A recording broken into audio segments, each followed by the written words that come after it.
Welcome back to the channel, everybody. Let's get after it.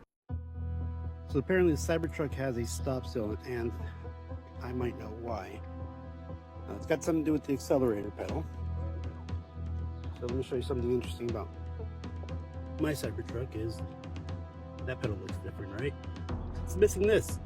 So a couple days ago I'm driving, and let's see if I can get a good view here. So I'm driving, and this goes here. As I'm driving, this slid up and wedged itself just like that.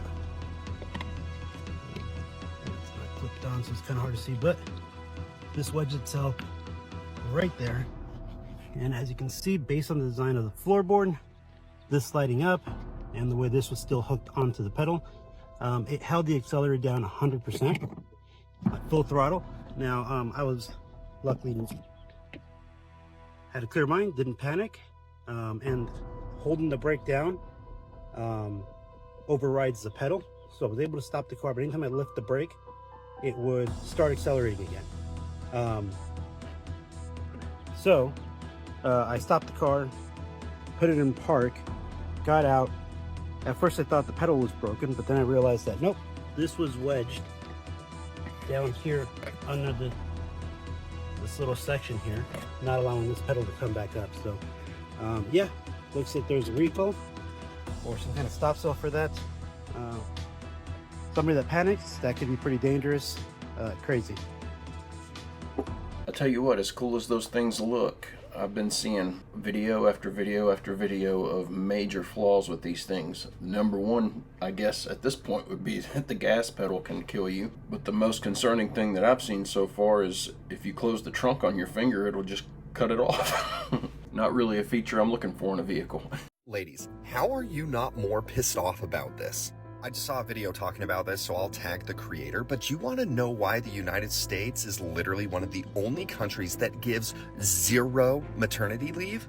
Well, one of the biggest contributing factors is because of companies like Nestle that own so much of the baby product space, they don't want you to be home with your child. Okay, stick with me on this. 90% of the US infant formula industry is owned by these four companies, right? I pointed out Nestle. Did you know that these formula companies are some of the biggest lobbyists to Congress so that you don't have paid maternity leave? They don't want you to be at home with your child because they're going to sell less formula.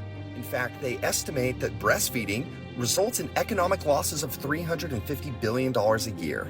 Oh, not to mention their product literally kills 212,000 infants per year in low to middle income areas.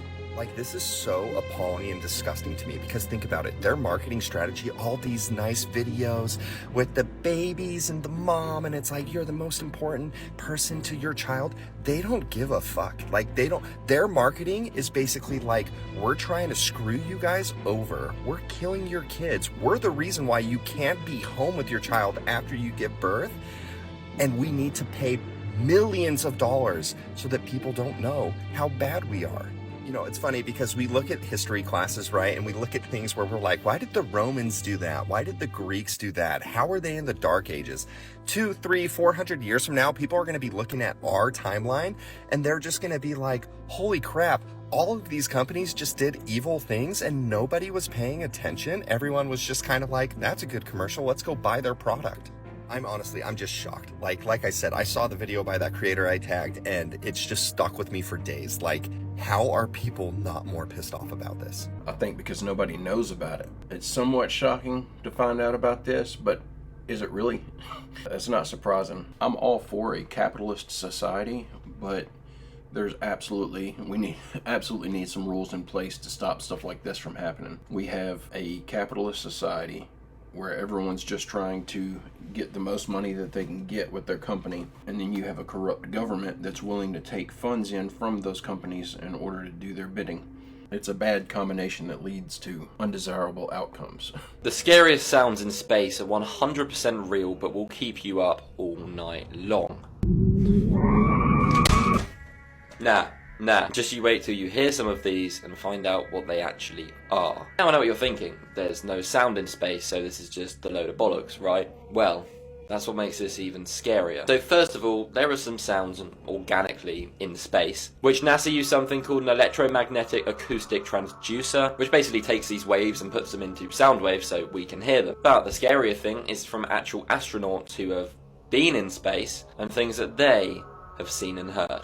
Yeah, if you're easily scared, keep on scrolling, this is your final warning. First of all, a helix nebula. This is what it sounds like.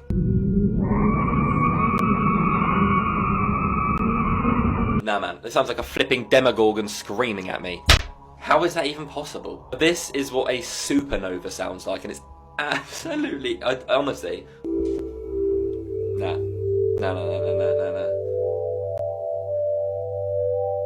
No way in hell. That's flipping film music. Now this literally wouldn't be audible to astronauts in space. There is no sound, as I said. So how do you explain this? In 2003, astronaut Chang Lui was the first person to be sent into space by the Chinese space program. Now, while in the space shuttle, he reportedly heard knocking. Just straight up knocking on the outside of the spacecraft. He described it as someone knocking the body of the spaceship. What makes this crazier is that astronauts between 2005 and 2008 who went up to space reported the same thing without even hearing about this guy's experience. Other astronauts have reported sounds of wailing, sounds of screaming from in space, which shouldn't even be physically possible, so how is that happening? But there's a lot more and I'll dive deeper into it, but make sure you hit that follow button and I'll see you in the next one. So this is the first that I've heard of astronauts hearing knocking sounds on their spacecraft while they're in space. I'm not completely convinced that we can put people in space, so I don't know how much weight I put in this story because I'm not really convinced that we can even put people in outer space. I think we're only able to put people in lower Earth orbit, but that's wild to think that they're in these spacecraft and there's somebody knocking on the door outside. I'd be a little nervous if I was them. I think that would be my last space mission. Hey, if you're enjoying this video and you like this kind of content, I make a new one just like it every other day. It'd be awesome if you'd hit that subscribe button and come back in a couple days to join me. When it comes to strange things captured on camera while at an airplane, I guess that this is one of the strangest videos so far. I'm going to show you guys. It was captured by Blast 757 while he was around 30,000 feet of altitude. That's really high. This is what he saw. Pay attention to that thing over there. I thought it was a building at first, but at 30,000 feet of altitude, that's probably something else.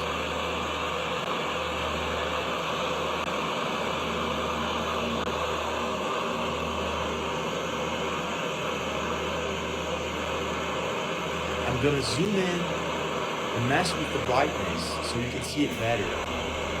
What the heck? It's huge. What the heck is that? Check that out. It looks pretty solid, doesn't it? But what is it? Kind of looks like someone just caught the mothership on video. I don't have any idea what that could possibly be. It does look like the top of some building in Dubai, so it could just be mislabeled. It could be video footage that someone found and then said that they took it themselves, and in reality they just found it on the internet. But that certainly doesn't look like some optical illusion where the light's just reflecting off the clouds and making it have the appearance that there's a physical object there, because it certainly looks like there's actually, I mean, that looks solid. Pretty crazy.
Be careful who you go out with. That took a bad turn. When I come across this clip, I didn't know anything about this. I've not heard about this Grace Malane, or Milani, I don't know how you say or pronounce her last name. but I'd not heard of this. Does it come across to anybody else like it's kind of spitting in the face of this girl that they suppressed this guy's name? He's going to prison for 17 years for murder, but they're not going to release his name to the public. I think South Korea just set the record where they ran their nuclear fusion. Basically, whenever you hear articles talking about they're making their own sun, that's the fusion systems. And I think they ran that plant for 50 seconds straight. That doesn't sound like a lot, but that's a lot when it's 7 times hotter than the sun. But the idea of what I'm saying is that infrastructure has its limitations because it's on Earth. Now imagine if you take that same kind of technology and you put it on the moon. There may be a lot more efficacious resources for it to function on the moon outside of the Earth's atmosphere and our enclosed area. And so what they may literally be doing is creating technologies and then realize that it can be utilized on the moon a lot more efficiently than here on Earth. So they're propagating the idea and they're getting investors and citizens of the world to, it's like, oh, we're going to have all this technology. But really what you're paying for is the idea for them just to send it to the moon. And then they'll be the only ones that have access to that technology and resources because it's on the moon. It's amazing the time that we're living in, things that are being investigated right now. There's the technology that's being looked into right now is phenomenal. It's crazy to think in 10 years we could actually have these things all over the planet supplying electricity to everybody. They're just in the beginning stages of what's likely to become the cause in our next evolutionary jump as far as like a societal jump, like going from Stone Age into the Industrial Age. This is probably going to push us into the next age. It's fascinating though to see what kind of stuff they're working on. Now this is another interesting phenomena that we see all through history. And you could, again, test this out for yourself. How can I explain this as simply as possible? It appears as though there was a count in AD that went up to the 700s, so 4, 5, 6, 700, and then it stopped. And then suddenly, for whatever reason, our controllers decided to add 1,000 years, and we go from the 700s to the 1700s, to the 1800s. And one of the ways you can look at this for yourself, you can test this out, and you can look at old coins, maps. You're going to see a lot of these apparent ones, and they're actually eyes. The eyes for Jesus, the year of Jesus, 592, 602. The big giveaway is there in Boston. I love that one because you see the year of Jesus, 734. Now, a lot of people will say, no, that's just a Roman numeral 1. It could be. But then you're going to see a lot of the big giveaways is when they put an X for Christos, or my favorite is J for Jesus. And you'll see like a J, 643 or something like that. You're like, okay, well, there it is right there.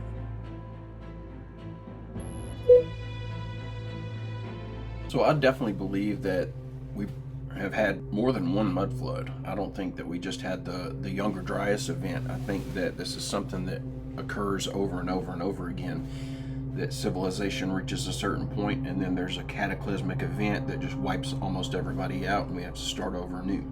I don't think that there was some mud flood that happened in the 700s that made them decide to cover up and hide 1,000 years of history or add 1,000 years of fake history to our books and jump everything up to the 1700s. That doesn't make any sense. The possibility of them actually doing that is absolutely a possibility. I just don't think that that would be the reason for it. The more and more I look into this, time being added to history and stuff, the more it starts to look like there's actual legitimacy to it. I will give $10,000 to anybody that can prove me wrong here. I promise you won't. So I'm reading through old CIA files. Here's a good starter, is just the CIA basically, in their words, not mine, showing that a brainwave can turn into a particle just like a radio wave turns into a photon. Turns out this explains the whole universe, far beyond most people's comprehension. I'm going to explain it in my best layman's terms. Stick around for maybe 2 minutes and this will make way too much sense. So to start, I was reading a declassified document on warp drives. That's weird. Basically, bending space in one way and at a higher point in another causes space and time to move around you. Those don't seem really interlinked yet until you start understanding that space and time is its own dimension. And you look at some of their summaries of this, and This was written in the 80s. It was a concept, but it's talking about the Large Hadron Collider, like what CERN does. I've seen so many articles on CERN people saying that their collider is haunted, like there's a specter in there, it's weird. Forget all that, it's just interesting to think about. Now we go to a file like this, where they're studying research in human paranormal abilities. So think about the gateway process. I did a video on this, I did 2 videos on these concepts. Watch them first, they're pinned, or just watch this one and I'll do my best to explain it. But this is basically the 4th dimension. This is a tesseract in 4D. Think about Interstellar at the end when he goes in the black hole and he's manipulating the past. How is that scientifically sound? It wasn't until now. Now here's another one of those that would make more sense to us. Picture this is your future, say it's a kitchen, this is your present, your bathroom, and this is your living room, which is the past, like your house. But they're all moving by a default of nature and intersecting at different points. So when he enters the black hole and goes into Murphy's room, he's not in the 3rd dimension anymore, he's in the 4th. Therefore he can manipulate the past, backed by science. So how does this explain the universe and human paranormal abilities? So when you map out something like the Flower of Life, which I have a video on also pinned, watch it or don't, you get something like a torus, which also explains electromagnetic fields. This was not proven until we discovered that the platypus can detect who is what with its beak because of these fields. It goes underwater, its eyes and ears shut down, it's blind and deaf, yet it can pick up electromagnetic fields from your brainwaves enough to know friend from food. And again, these brainwaves turn into particles. We're starting to kind of get somewhere here with how does all this work? There's 5 dimensions. Now here is a good example of all of these, but it's 2D.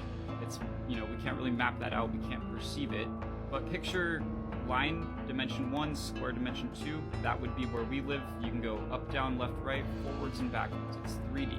Then you have the 4D, which was the tesseract I just showed earlier, Murphy's room. And then a 5-dimensional cube, which turns into a light hologram. What the fuck is a light hologram? First, just understand how dimensions work. If you had an anthill, a pet anthill, in a 2D space, it could never know you exist because it can't perceive you.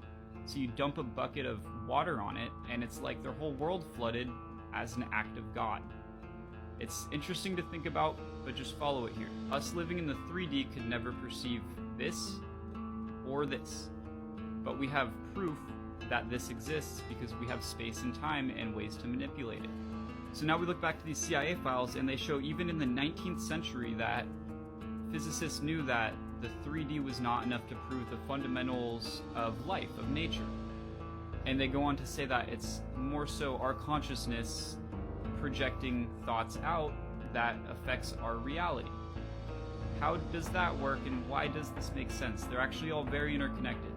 And again, really weird that the oldest history we have, people knew this, but this is that flower of life I'm talking about overlaid on a quantum carpet, which is used to measure density and spaces between particles. So these guys knew something we didn't, and they figured it all out with circles. The government knows it, and most of us don't. And frankly, it's pretty damn confusing until someone explains it out, but if you stick around, this will make too much sense. So picture something like this being the universe we live in, projecting light inwards. Our consciousness would be a part of that because we're creating particles with our thoughts, whether we can see them or not. Kind of goes over the science of manifesting, also heavily seen in the gateway files. It's weird. It is super weird, but it concretely proves that we live in a 5-dimensional reality, and by physics and getting as far down as the quantum level, it's a hologram of light. And again, the platypus proves this. So do these gateway files and even our ancient history. We live in a hologram of light. I'm not saying this, I mean I kind of am, but I'm just reading off these files. We live in a hologram of light, and we produce electromagnetic impulses through our brain, through our heart, that can directly input on our reality.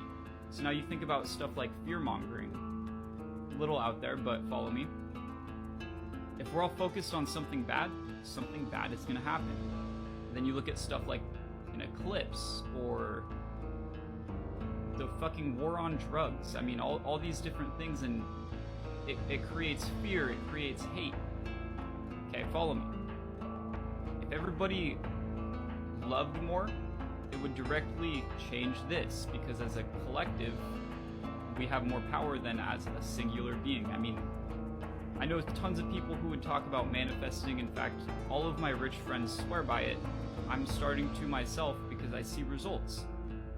It's not one of those things that makes sense until you start looking at the science. But it's weird, just really like think on this for a minute. Follow dimensions upwards, and it's irrefutable. 10 grand, prove me wrong, you won't. Also, if you made it this far in the video, you're not here because you think you can win 10 grand, you're here because I put up some of the gateway noises that you can't consciously hear, but your consciousness picks up on. Go listen to those gateway tapes, they will open your mind and change your life. Thank you. I don't know if this is just theories that the CIA was coming up with and writing about, and that this is just the way that they think things work, or if they found some sort of evidence to back this up. It looks like this is a bunch of people's best guess that this is possibly the way things work. But I'm 100% behind the idea of a group conjuring up negative outcomes if they all have a negative perspective, and vice versa. And I think that's what we were just talking about the other day, about this eclipse sickness that people are claiming to have. I think that it's just so many people expected some negative thing to happen during the eclipse, and when nothing bad took place, they willed that negative feeling onto themselves and created this eclipse sickness that they're experiencing. Okay, I feel like this right now because I have stumbled on something really insane and nefarious that is happening on the music streaming services that's going on at a scale that I can't even begin to comprehend. It started when my friends in the band Old Capitol Square Dance Club discovered that somebody had completely re-uploaded one of their albums under a different artist's name. That artist was Mariko Charlotte, and all of the songs are their songs with the speed and pitch changed to fool the algorithms that automatically detect copyright infringement with the stuff that goes through their services. And they barely altered the song titles. They have a song called Loose Change. This is called The Loose Change, but it's the exact same song just with the tempo and pitch altered, and it sounds really bad because of that. So I want to point something out about this Mariko Charlotte profile. First off, it's a single person's name. The image is either AI generated or a stock photo. It's not a verified artist. There's no artist description. There's around 1,000 to 2,000 monthly listeners and about 50,000 plays per song.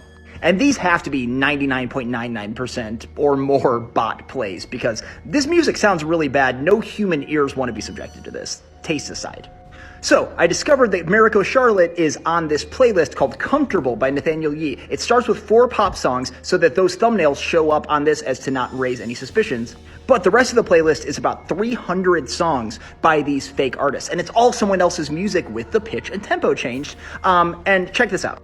One of the artists on that playlist, Abraham Richard, single person's name, either an AI or a stock photo, not a verified artist, no artist description, 2,000 monthly listeners, about 50,000 streams per song. And Abraham Richards' record is just someone else's record with the pitch and tempo change so that they'll never know. I've only spent about an hour or an hour and a half looking into this, and I've already found 6 playlists that are exactly like this. 4 pop songs up front, and then about 30 artists, each one with about 10 songs, all fake, all someone else's music.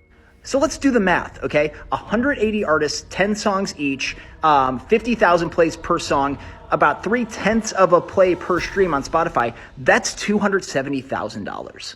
And that's just what I found in an hour of looking. Like, I'm not trying to be hyperbolic, but I feel like I barely have found the tip of the iceberg on this. And I have no idea what the scale is, and it is absolutely frightening.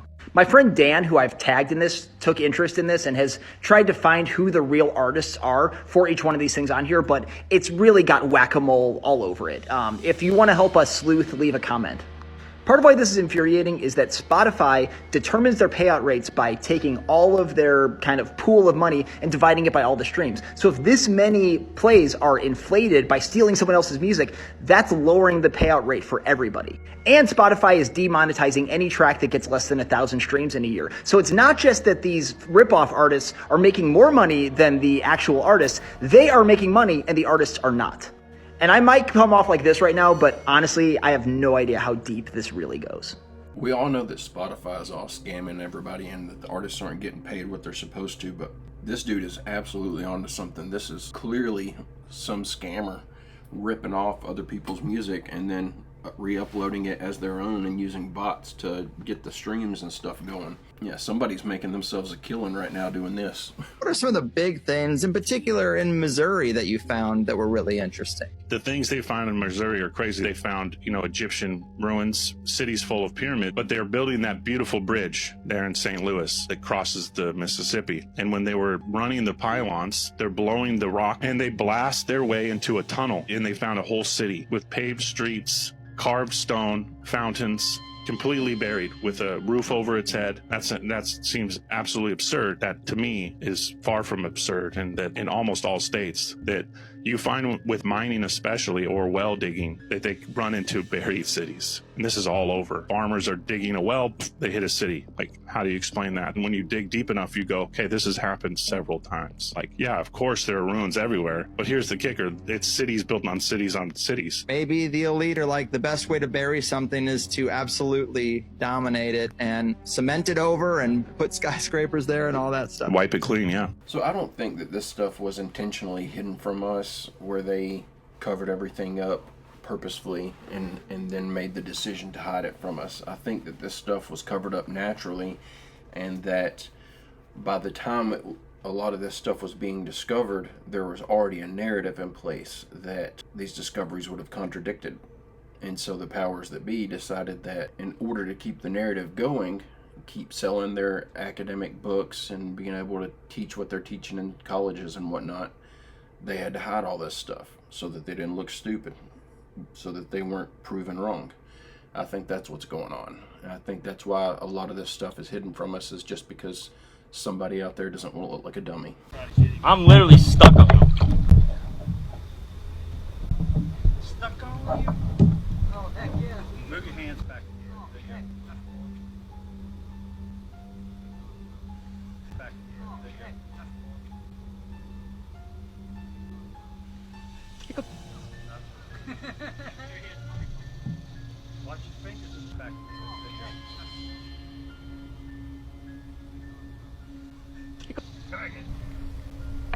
He's taking me.